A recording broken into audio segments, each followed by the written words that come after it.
What's up, guys? Welcome to the Crypto Savvy channel. I'm Craig, and we're going to be going over the charts. A lot of stuff going on with aliens and all kinds of crazy stuff right now. Remember, guys, news is noise. We're going to take a look at some stuff. I'm going to also take a look at what's going on with BUSD by Paxos and kind of go over a tweet and something that Binance said, and then we'll go into their own webpage and see what it says there. So anyways, stick around. This will be a great video. Make sure you smash those thumbs up, leave your comments down below, subscribe to the channel if you haven't already, if you want daily updates, and share the video. Let's get into it. So looking at the Dow Jones first, still 34,325. As long as we're below that, I think the market remains bearish. If we get above that, then we'll have to look at it in a different way. DXY still looking bullish, guys. Like I said, it's getting squeezed in here. This looks definitely like a bull flag here.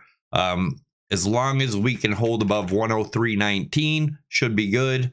If we get above 103.96, should get real good. And then 104.7.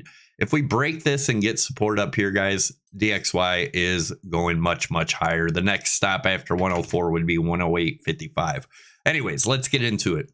So looking at the monthly chart, as you can see, we fell right back in our channel on the monthly. As long as we close inside here, I think we remain bearish. The 8 EMA is the major resistance now, around 22.5 for a monthly close. Again, this is early in the month still. We're about almost in the middle of the month. So also, we've been looking at this lower high in the price action, higher high in the RSI, hidden bearish divergence on the monthly. The monthly trend is down. Hidden divergence is a continuation of the trend. The trend is down. Now, as I showed you guys last week, I was talking about this. This is a great area for a big downfall, right? So every time we hit in this area, if we look up here, we had a lower high in the price action, higher high in the RSI, major dump. Right here, this is the weekly chart, guys.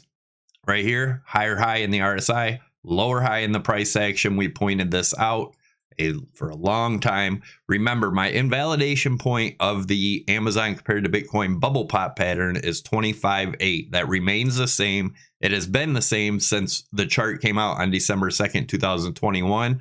Would be the 55 EMA would be the invalidation point, and we have not hit that.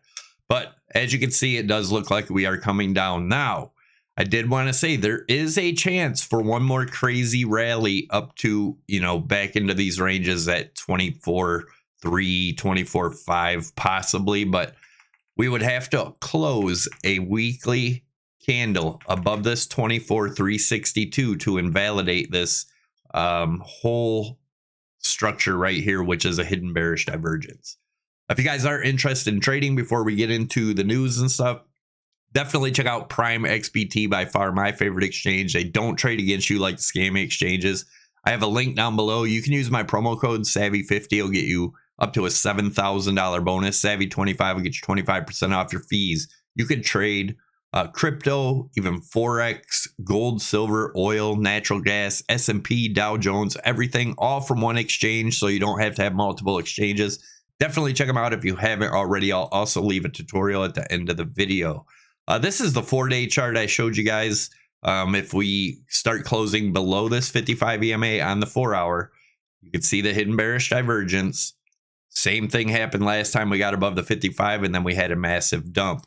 As you guys know, I think the true bottom will probably be in sometime in September, October. There is a possibility that the next low will be the bottom, and this was the fake rally or the fake bottom, right? There is a chance of that. We'll talk about it. Let's get into the 4-hour. So let's look at the daily, then we'll look at the 4-hour. So here's my daily chart. As you guys know, this is the area we were watching. I told you if we broke 22.6, we were most likely headed down. Right now, we're getting support at that 21.4, which is the 200 EMA. Now, in the bullish case, we'd have to get back above this 22.6, get support, and go up. And then remember, my invalidation point is 25.8. If we were to break this 25.8, then I would start looking for around 31.5. But so far, we broke back in this channel, so it's not looking very promising for Bitcoin. You guys know my next big target, and that doesn't mean it happens in a day, but my next target at around 9,500 possibly could be our bottom. Now, remember, if this was the false bottom, then I would assume that this is the bottom, right? But I do think there's a good possibility that 9,500 will just be the false bottom. Then we'll get another rally back up into the 20,000 range before continuing down to 34 to 4,500, the middle or end of this year. I've said the same thing since December 2nd, 2021. We'll look at that.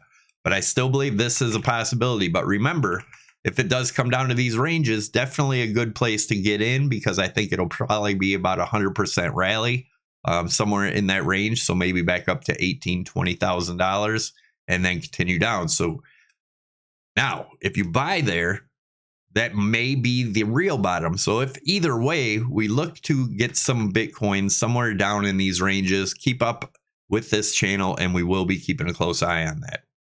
Here is the indicator, free indicator. Just look it up. I have a strategy. It's the EMA strategy. I've made videos on that. You can look at my tutorials on my YouTube page. But one of our members made a indicator right here. It's called EMA candle close strategy. 8 close, 13 close, 21 close, 55 close, 200 close. It's free on TradingView. Definitely check it out. It told us to short on the 4-hour up here. So far playing out absolutely beautifully. Now, if this was to cross over and say long, that would be when you get out of it. But as of right now, we still should be in those shorts, right? All right. This is the weekly chart also. This was where I expected us to go. We did not quite hit it, and then come back up for a rally and then back down. Now, if that happens and we get down to these ranges, then I expect us to come up one more time before our ultimate bottom, guys. This chart's been drawn since the beginning of the year, right? Let's take a look at my Binance chart. This is BNB on the right, FTX or FTT, FTX coin on the left. We've been talking about this collapsing and being the next big crash in crypto. Now, this could be towards the end of the year. This could start now with all the crap going on with US, or what is it, BUSD. We're going to talk about that in a second also. But I've told you guys, this is what I expect. I expect this to be pretty damn huge. This will either get us to our false bottom or our real bottom. We'll see what's happening here. But this is what I wanted to go over real quick. This is CZ Binance, right? He's been talking about what's going on with it. And if you read right here, he said BUSD is a stable coin wholly owned and managed by Paxos. But if you go to and this may not be here long, but if you go to Binance, it's the Academy Binance.com. What exactly is BUSD? BUSD is a stable coin founded by Paxos and Bitcoin. And if we go down here to the bottom, it says Binance Peg BUSD is a Binance product. It is not issued by Paxos nor regulated by New York State Department, right? Just look at what's going on. I just wanted to point this out. This is the .com bubble. This is Amazon on the left, Bitcoin on the right. See, everybody thinks that this invalidates it, but I've always told you the 55 EMA is the invalidation point. It doesn't have to look the exact same. And this rally was like 60% or something. These ones here were 100, right? So just keep an eye on that. But the one reason I say that it's possible that this was the false bottom, I still believe we see at least one more low, but I had told you guys the whole year to watch for a break of this weekly trend line. Then everyone would get extremely bullish. And what happened? It broke. And what happened? Everyone got extremely bullish. But we still have a lower low coming, in my opinion. At least one. Although I think, you know, I've been saying February or March for the false bottom. I'm still sticking to that, because either way, even if it does get our false bottom and you get in there, you're good to go, right? And then just hold. If that was the bottom, you're good. If not, you know, there will be lower lows, which I still believe that's what we're going to see. Now, another thing, if you look at like Nintendo right here, also had a double top bubble pop pattern. You can see this huge rally here. This one did cross the 55 EMA. So could that happen? Possibly, but I'm going to invalidate it if it crosses the 55 here. But you can see what happened here. This was a huge rally. What was this rally? This was a 65% rally also, a lot like this over here. And then what it do? It came down and made a lower low. So that was the false bottom here. If that's the case, maybe, you know, that's what we see over here. If that was the case, then we'd be looking for around 7,600 to 8,000 for the bottom, right? Let's take a look at Sony. Sony, I showed you here. Look at this big rally in Sony. And then it still made the false bottom, another rally before the crash. So be careful, be cautious out there, guys. Everything still looks to be playing out exactly as expected. Just be careful. I know a lot of hype and a lot of emotional things going on in the markets. Anything to do with money is going to do that to people. So be careful. The only way I believe this alien thing, by the way, is if I see one personally walking down the road, come to my house or flying above my house, then I'll believe it. Other than that, news is noise, guys. Have a great day. I'll see you in the next video.